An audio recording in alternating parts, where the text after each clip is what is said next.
नमस्कार दोस्तों, कैसे हैं आप।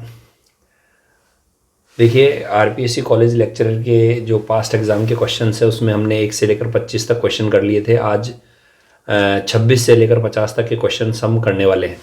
तो इसी सीरीज को आज स्टार्ट करते हुए हम 26 क्वेश्चन करते हैं। 25 का आंसर हमने पिछली बार बता दिया था कि AS25 जो है वो इंटरिम फाइनेंशियल रिपोर्टिंग का होता है।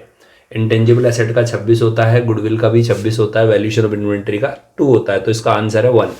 देन 26 क्वेश्चन आपके सामने है, अकाउंटिंग स्टैंडर्ड 4 किससे रिलेट करता है। तो अकाउंटिंग स्टैंडर्ड 4 जो है वो रिलेट करता है, आप लोग जानते होंगे, लीज का 19 होता है, अकाउंटिंग फॉर फिक्स्ड एसेट का 10 है, वैल्यूएशन ऑफ शेयर का ठीक है, शेयर की वैल्यूएशन का भी AS4 नहीं है। Contingent and events, contingency and event occurring after the balance sheet date, संदिग्धता चिट्टे की तिथि के पश्चात होने वाली घटनाएं, ये इसी का ही है। तो इसका आंसर जो होगा वो होगा 4, AS4, contingency in event occurring after the balance sheet date, यानी बैलेंस शीट के बाद होने वाली घटनाएं जो बैलेंस शीट के बाद हो रही है बट अप्रूवल से पहले होती है, वो इसमें कवर होती है AS4 में। तो आप देख रहे होंगे कि AS से रिलेटेड काफी अच्छे क्वेश्चंस आते हैं। नेक्स्ट क्वेश्चन है 27, प्राइम फंक्शन ऑफ अकाउंटिंग का प्राइम फंक्शन क्या है। आपकी स्क्रीन पर है, रिकॉर्डिंग इकोनॉमिक डाटा, आर्थिक आंकड़ों का विलेखन, providing the information basis for action, कार्य के लिए सूचना उपलब्ध करवाना, classify and record business transaction. बिल्कुल डेफिनेटली यही होगा कि व्यवसायिक व्यवहार, ऐसे व्यवहार जो बिजनेस से रिलेटेड है उनको क्लासीफाई करना एज वेल एज रिकॉर्ड करना, वर्गीकृत करना और अभिलेखन करना, यानी इसका जो आंसर होगा वो आपका होगा 3rd पॉइंट। ठीक है, देन नेक्स्ट यदि अपन बात करें क्वेश्चन की, तो question number 28, in the final account, ठीक है, in the final account of joint stock company the item deferred tax appear on the. देखिए, डेफर्ड टैक्स जो होता है आपको पता होगा कि एक तो होता है डेफर्ड टैक्स एसेट, एक होता है डेफर्ड टैक्स लाइबिलिटी। क्या वो P&L में आता है? नो। क्या वो P&L अप्रोप्रिएशन में आता है? नो। क्या वो कैश फ्लो में आता है? नो। तो इसका आंसर होगा ये जो चीज है वो आती है बैलेंस शीट में। डेफर्ड टैक्स एसेट साइड में आता है, डेफर्ड टैक्स लाइबिलिटी साइड में आता है। तो यहां पर जो इसका आंसर हो जाएगा वो आ जाएगा none of these. Then next question 29 जो क्वेश्चन है वो है, condition to be fulfilled for the appointment of a managing और होल टाइम डायरेक्टर और a manager without the approval of central government have been prescribed by the Indian companies act in its. देखिए, पूर्णकालीन संचालक या प्रबंधक की नियुक्ति केंद्र सरकार की अनुमति के अभाव में की जाने वाली शर्तों की पूर्ति का उल्लेख भारतीय कंपनी अधिनियम की कौन सी अनुसूची में वर्णित है। तो मैं आपको बता दूं कि ये जो डेटा आपको दे रखा है यहां पर यदि अपन बात करें तो ये जो चीज है ये है इसमें अनुसूची 5 का भाग 1, अनुसूची 5 का भाग 1 में वर्णित है। ठीक है, तो ये आपको लर्न करना पड़ेगा, याद करना पड़ेगा। नेक्स्ट जो चीज हमारी आती है, देखिए, अकाउंटिंग स्टैंडर्ड 2 किससे रिलेटेड होता है। तो जैसा कि मैंने बताया था, अकाउंटिंग स्टैंडर्ड 2 है वो आपके वैल्यूएशन ऑफ इन्वेंट्री से रिलेटेड होता है। तो वैल्यूएशन ऑफ इन्वेंट्री ये आ गया। कैश फ्लो स्टेटमेंट का AS कौन सा होता है? 3। डेप्रिसिएशन का किसी जमाने में 6 होता था, अब 10 हो गया है। ठीक है, तो अकाउंटिंग जो है AS2 है वो इन्वेंट्री से रिलेटेड है। नेक्स्ट क्वेश्चन, AS14 किससे रिलेटेड है? AS14 किससे रिलेटेड है? तो AS14 जो है वो अमालगमेशन से रिलेटेड है, एकीकरण से रिलेटेड है। आंसर होगा 1। ठीक है, नेक्स्ट क्वेश्चन 32, AS12 किससे रिलेटेड है? तो आप देख रहे होंगे कि इतने सारे क्वेश्चन जो आ रहे हैं वो केवल और केवल AS से आ रहे हैं। AS12 गवर्नमेंट ग्रांट से रिलेटेड है, बोरोइंग कॉस्ट का AS16 है। Next question, meaning of compound entry, मिश्रित एंट्री का तात्पर्य क्या है? मिश्रित एंट्री किसे कहते हैं? तो आप मुझे बताइए, मिश्रित एंट्री का मतलब क्या हो गया? देखिए, एक से ज्यादा एंट्री में, मतलब एक से ज्यादा अकाउंट डेबिट हो और एक से ज्यादा अकाउंट क्रेडिट हो तो उसे हम कंपाउंड एंट्री कहते हैं। लेकिन क्या इसमें 2 अलग अलग डेट की एंट्रियां आती है क्या? 2 अलग अलग तिथियों की एंट्रियां आती है क्या? तो मैं आपको बता दूं, यहां 2 अलग अलग डेट की नहीं आती। Different transaction of different date, यानी ये नहीं होगा। Different transaction of same date are entered as a single entry, ये होगा। थर्ड वाला भी नहीं होगा, तो आंसर होगा 2nd। अलग अलग ट्रांजैक्शन जो कि एक ही तिथि से रिलेटेड है उनको एक ही एंट्री में करना। Next question 34, green environment, green environmental balance sheet में क्या क्या आता है? Environmental asset, environmental liability, environmental capital. Answer होगा ऑल ऑफ दीज, ये सभी। नेक्स्ट क्वेश्चन देखते हैं।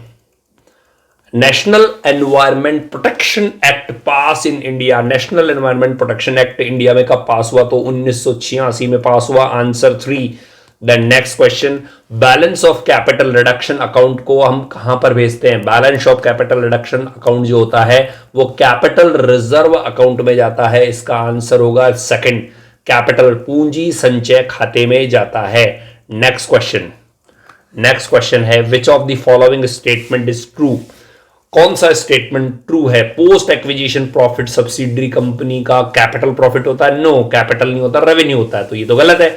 Every holding company is not required to prepare consolidated balance sheet and P&L under company act. हाँ, ये सही है कि हर एक होल्डिंग कंपनी को जरूरी नहीं है कि कंसोलिडेटेड बैलेंस शीट और P&L बनाना पड़े, तो सेकंड जो है वो ट्रू है। नेक्स्ट, होल्डिंग कंपनी का मतलब है सारे के सारे शेयर दूसरी कंपनी के रखे, तो तीसरा गलत है। और चौथा भी गलत है, कंपनी सब्सिडरी कंपनी और holding company when the latter company control the composition of board of the director. No, ठीक है, ओके। तो यहां पर ध्यान दीजिए, जो सेकंड आंसर है कि प्रत्येक होल्डिंग कंपनी जो है उसको जरूरी नहीं है कंसोलिडेटेड बैलेंस शीट वगैरह बनाने की।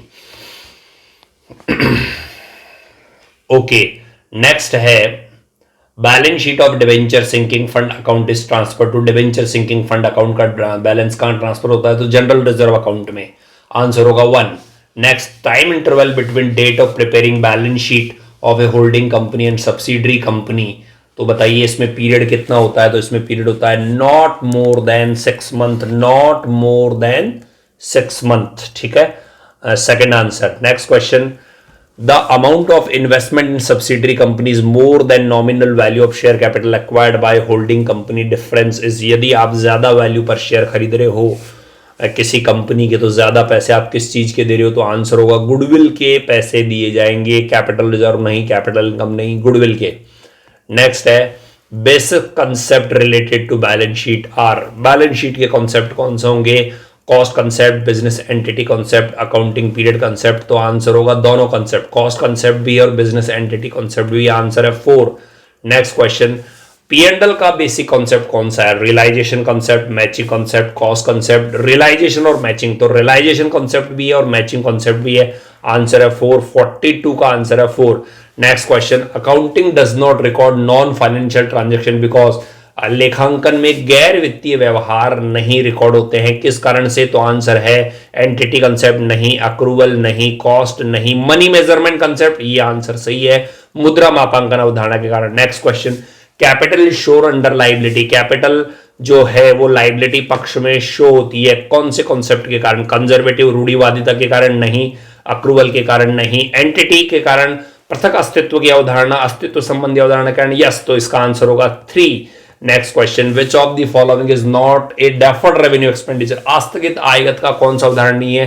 प्रिलिमिनरी होता है, यस, प्री ऑपरेटिव होता है, yes, heavy advertisement expenses to introduce new product, ये भी होता है, किसी नए उत्पाद को आमंत्रण के लिए प्रवेश के समय भारी खर्चा, लीगल एक्सपेंसेस यदि कोई अनुबंध तोड़ने पर होता तो वो डेफर्ड रेवेन्यू नहीं होता। नेक्स्ट, कैश प्रॉफिट का फार्मूला क्या है? ग्रॉस माइनस ऑपरेशनल नहीं, नेट प्रॉफिट माइनस ब्रैकेट में non trading profit plus depreciation, ये भी नहीं, gross profit minus non trading plus ये भी नहीं। चौथा है, नेट प्रॉफिट में डेप्रिसिएशन एंड प्रोविजन यानी ऐसे एक्सपेंसेस एड बैक कर दिए जाएं जिनमें कैश नहीं जाता है, तो आंसर होगा शुद्ध लाभ में हास और आयोजन जिनमें पैसा नहीं जाता वो जोड़ दिए जाए। Next question, amount of capital which can be called at the time of winding up of the company, ऐसी पूंजी जो केवल कंपनी के समापन के समय मांगी जाए वो कौन सी कंपनी कहलाती है? ये याद होगा, मैंने टेलीग्राम चैनल पर भी ये क्वेश्चन पूछा था, आंसर होगा reserve capital.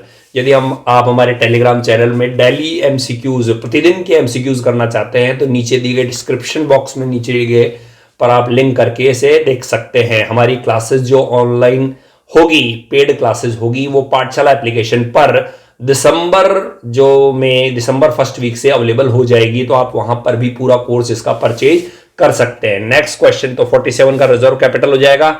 Next question, minority interest में क्या आता है? तो माइनॉरिटी इंटरेस्ट में सारी चीजें जुड़ती है, फेस वैल्यू भी जुड़ती है, proportionate share of capital profit भी जुड़ता है, रेवेन्यू प्रॉफिट का भी proportionate, all of these answer आएगा इनमें सभी। Next question, the creditor of H limited include 6000 for the purchase from S limited, adjustment entry made during the proportion of consolidated balance sheet will be.